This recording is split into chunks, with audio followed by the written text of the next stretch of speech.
ইভা শুয়ে আছে, ইভাও শুয়ে আছে, আমিও শুয়ে আছি। কি ইভা দেখো ঘুম থেকে উঠেছে, শীতকাল তাই একটু চুপচাপ হয়ে আছে।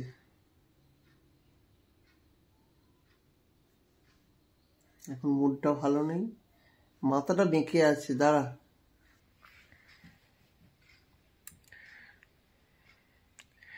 দু তিন দিন ঠিকঠাক ভিডিও করা হয়নি। শুনছে আমার কথা। ইভা কিন্তু এখন বড় হয়ে গেছে, ইভা আর ছোট নেই।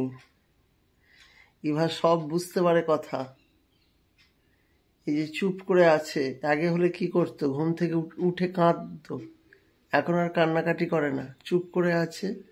একটা মেন্টালি সেট আপ করছে যে আজকে প্রথমে ঘুম থেকে উঠি মানুষ কি ভাবে, আজকে কি বার, কি কি কাজ আছে, কটা বাজছে। এই কটা ভাবার পর মানুষ তার দিনটা শুরু করে এবং নিয়মমাফিক যে কাজগুলো বাকি সেই কাজগুলো করতে শুরু করে।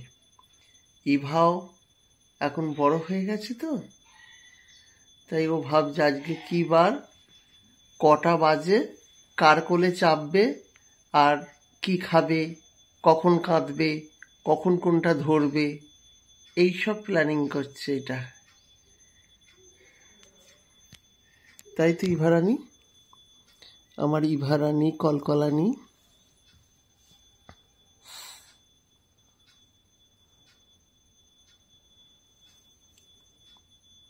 কি হলো ইভারানী? এই এই এই ইভা কটা দাঁত হয়েছে দেখা। এই আয়, দাঁতে হাত কেটে যাবে। হাঁ কর দেখি, হাঁ কর।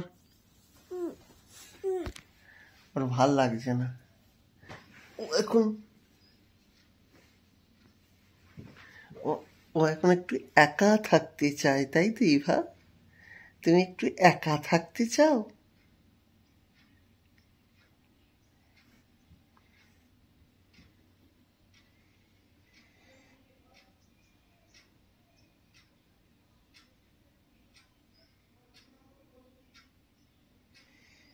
ঠিক আছে, গুড মর্নিং প্রত্যেককে।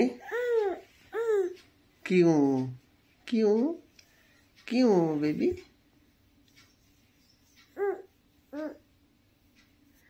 এটা আদর করে দি তোমার।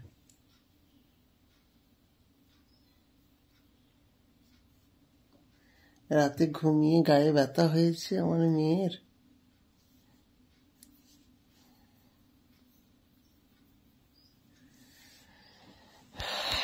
ঘুমিয়ে পড়লো, ঘুমিয়ে পড়েনি, ঘুঘু, এটার নাম ঘুঘু। ওই তো ঘুঘু ঘুরে পড়েছে।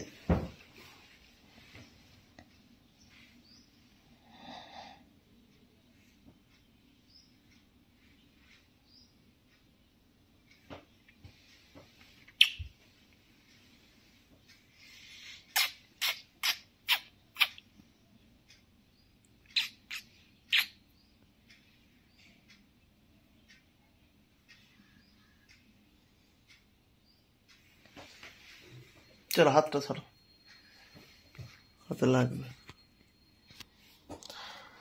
বলো গুড মর্নিং, টাটা।